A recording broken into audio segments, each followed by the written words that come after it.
Next, we are excited to welcome our final host, sponsor, presenter this morning, Dr. Donald Hamelberg, Interim Vice President for Research and Economic Development at Georgia State University.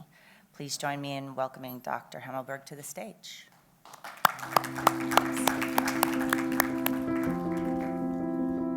I find our world, I find people fascinating. I want to understand everything that's happening, and so research is the best way for us to be able to understand ourselves and to improve our own lives and to improve the world around us. I do what I do because my sister passed away at age 37 from cancer. And this research is too personal to me because I don't want other patients to suffer as my sister suffered.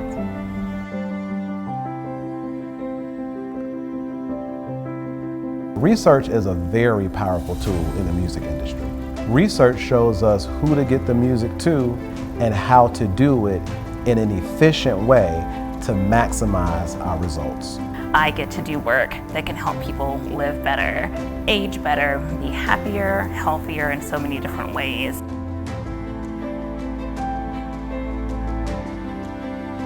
The research I conducted at Georgia State University gave me the power to find a tool to diagnose tumors and help the cancer patient.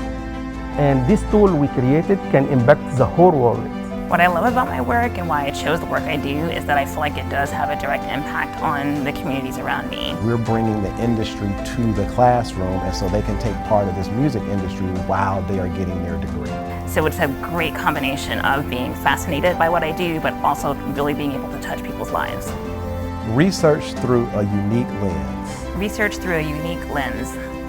Yours. Yours. Thank you. Good morning. My name is Donald Hamelberg. I'm the Vice President for Research and Economic Development at Georgia State. I'm also a professor of chemistry. So first of all, I want to welcome you to Atlanta. And also, I want to take a moment to recognize some of the folks here from Georgia State, our Director of Panther Innovation, Joanne Mitchell, and also we have two HonNAI fellows, Jenny Yang, Professor Jenny Yang, and Dr. Bingye Wong, I think, right there. and Megan, who was just on the video. So I just want to just take a moment just to talk a little bit about what we do at Georgia State and some of the work that is going on.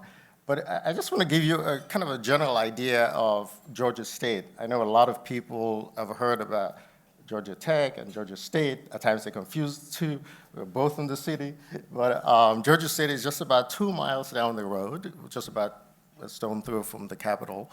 And Georgia State overlaps with a lot of the businesses downtown. We're pretty much downtown. We occupy the downtown. In fact, I think one of the former mayors said the two things that saved Atlanta were Georgia State and the Olympics. And so we're actually in the center of the city, interacting with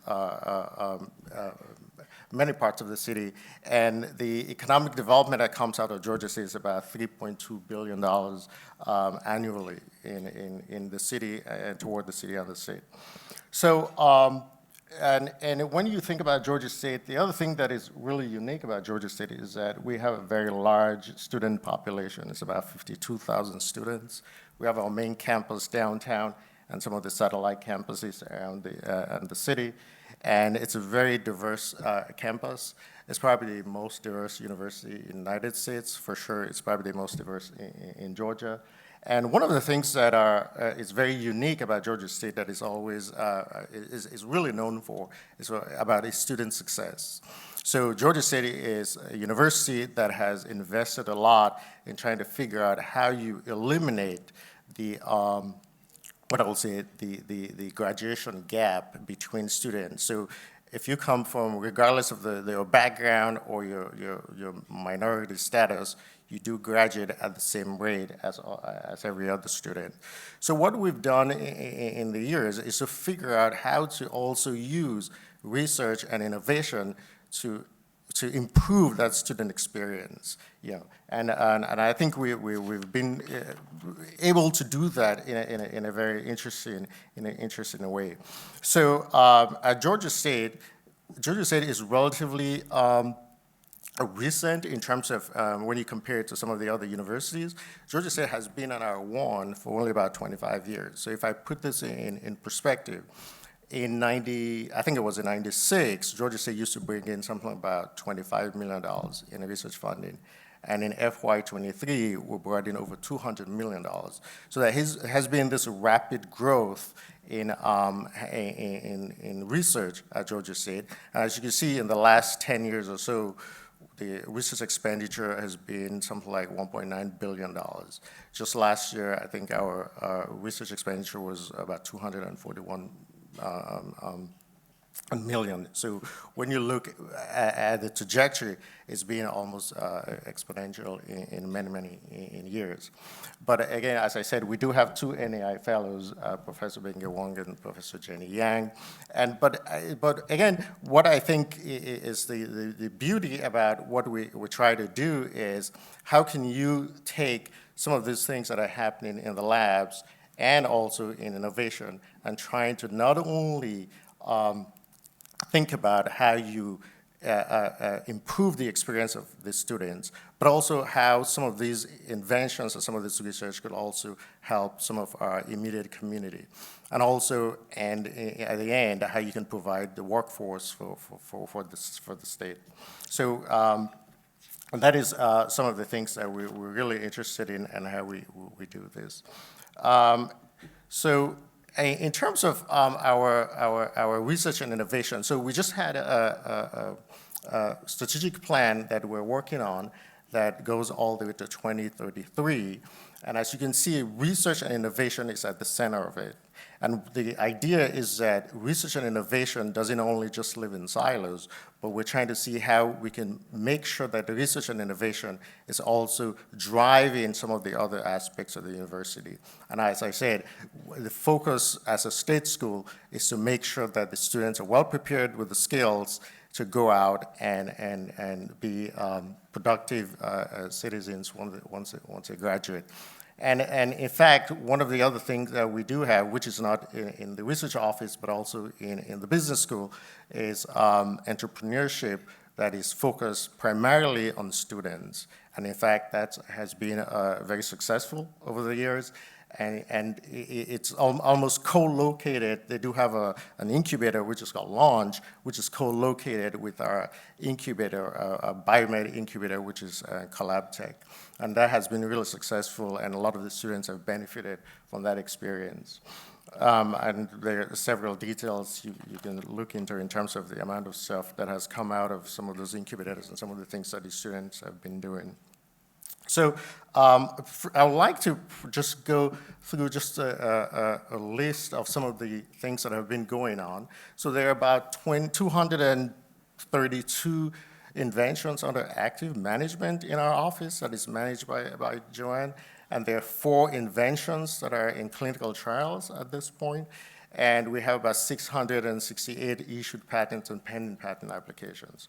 So it's relatively active. It's a small staff, as Joanne constantly reminds me, but it's a relatively active portfolio for our size.